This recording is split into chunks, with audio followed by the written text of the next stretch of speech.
Assalamu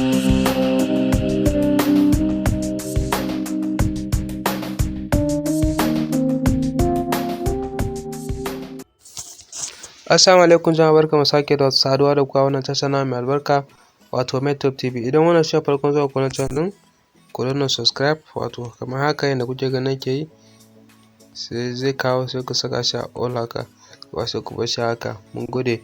A cikin wannan shirin namu na yau za mu nuna muku yadda za ka samu likers ko za ki samu likers da kuma comment da yawa a Facebook in kika ɗora hoto ko bidiyo.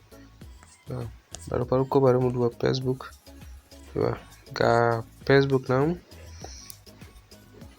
mun shiga sai ka ɗauki hoton ko ka ɗauki hoton. Yanzu a misali bari in ɗauki wannan hoton. Na select wannan hoton na next.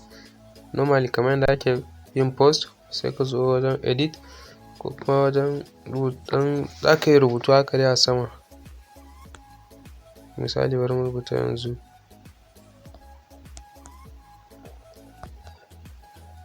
Aisha. Sai in kana so ka samu likers da yawa za ka yi using da hash, sai ka yi tagging. Misali yanzu bari mu gwada tagging na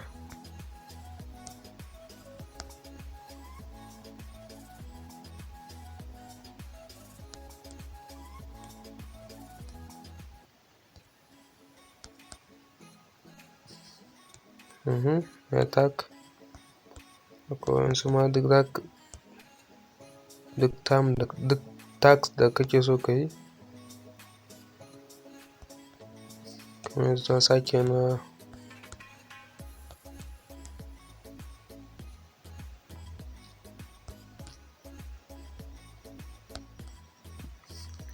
kamar yadda kuke gani dai, mu da yake example ne muke nuna muku, ba za mu yi da yawa ba, amma za ka yi fiye da haka ko da yawa sosai ma, duk wanda kake so ka tag nasu ɗin.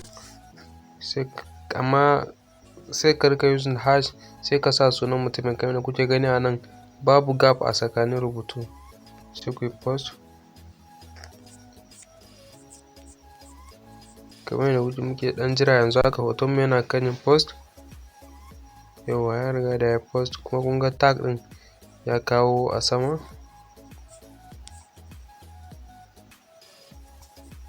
Wannan shine hoton da muka yi posting.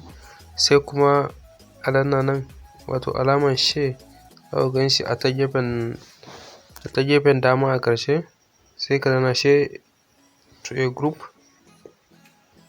Duk inda kana cikin waɗansu group, duk za ka ga ya kawo list na group ɗin. Sai ka bi haka. Misali yanzu sai ka bi haka, ba sai ka sa wani abu ba, sai ka yi post haka da ɗaya duk sai ka yi sharing post naka ɗin.